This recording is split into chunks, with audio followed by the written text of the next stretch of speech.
Well, look, let's move on because this election campaign is shaping up to be a heated one, with many in the media clearly having picked their winner already. And while a personal attack against your political adversary can be an effective tool of war, sometimes humour can be far more deadly. One Nation's Pauline Hanson is dominating the space with a series of satirical South Park-style cartoons. The number one rule of the budget is to spend less taxpayer dollars than are collected. It's up to the Prime Minister and Treasurer to prepare a budget that balances and doesn't. Good morning, Prime Minister. I'm the Prime Minister? Correct, sir. I'm the Prime Minister. Good morning, Prime Minister. Adam Bant, what are you doing here? We've got a country to run, remember? Yes, in this cartoon, Anthony Albanese does go on to win the election, but he is closely followed by Greens leader Adam Bant, who seems to take over some of the legislative duties.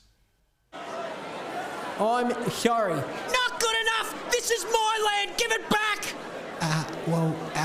Yes, Lydia Thorpe, consider it done. Come on, Albo, let's pass some laws. Now, I want to talk about the media strategy behind this because it is clearly designed to influence the upcoming election. Instead of the usual hostile and venomous words, it is proof of how effective and damaging humour can be. A major point of concern voters want journalists to focus in on this election is what influence will the Greens have on a Labor government in a close race? Here is our very own Tom Connell talking to Greens leader Adam Bant about this very issue. You're now talking down any form of alliance. Did your supporters send you a message on this? Well, no, not quite. Let's be clear. We are heading towards a power-sharing parliament. The Greens are on track to grow in the Senate. And I think we're on track to pick up additional lower house seats as well. And we're going to be the most powerful third party in the parliament. And what we will do is use that power to kick the Liberals out and then push the next government to act on coal and gas to make the billionaires pay their fair share of tax. Yes, Bant is already gloating about how much power he will wield after the election and talking about how he will force his radical policies to be adopted. There is a very real danger that this will actually happen. But instead of shouty and aggressive political ads displaying the absurdity of what this scenario would mean for Australians, the use of irreverent and clever cartoons may prove to be far more impactful. Chris, I'm not sure if you've been following Pauline Hanson's strategy, but to me, it has to be reaching a new audience. It has to be breaking through against the more traditional way of running a campaign. Yeah, it works on a couple of levels, I reckon, Jack. Firstly, just humour. Humour works in public debate. Humour works in politics. Some of the best politicians have made killer points with humour. In fact, when PJ O'Rourke died the other week, I was looking at some of the things he talked about, and he was talking about how, you know, after Ronald Reagan and even JFK, sort of too many of our politicians have forgotten how to use humour. So Pauline's doing that. These are funny, although you don't have to script them too wildly. I mean, what Lydia Thorpe and Adam Bant say in the cartoon is pretty much what they say normally, and the mainstream media just ignores. But the other thing is, the social media strategy. This gets out there on Facebook and Twitter and God knows where else. It circulates around the country under the radar. It doesn't matter whether the mainstream media, the ABC and all these just ignore it.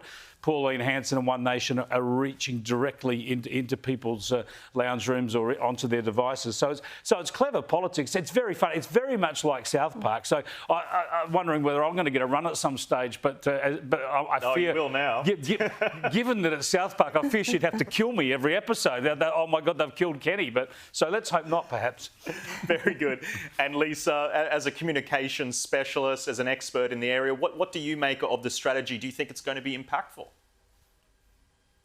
Yeah, look, I think it's fantastic. And if you watch them, I was sitting in the office earlier today just chuckling as I was going through them. I didn't realise there were now 16 up on that YouTube site, and there's 40-odd thousand people who have subscribed to it. And if you go through the comments, Jack, you see even mums on there saying, my teenagers are waiting for the next episode to drop. So the goal was to get out there and talk about politics and explain some of those, very sort of, if the kids or the up-and-coming voters aren't understanding what preferences are or or exactly what the relationship is between Labor and Greens because they're watching the mainstream coverage, then this is getting that message through. And you're right, they're doing it using humour.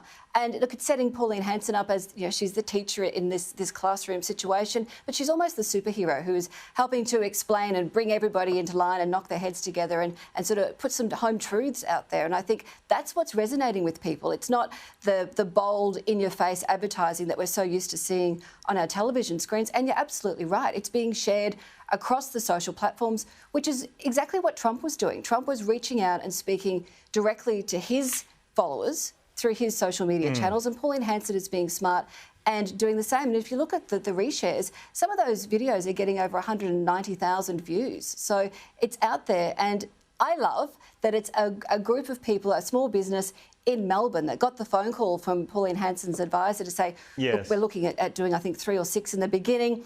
And it's a small group that's working in the basement of a share house. That just adds to the story. That's brilliant. They've got a very bright future ahead. Lisa Goddard, thank you so much for your time. I always appreciate your insights. Pleasure, Jack.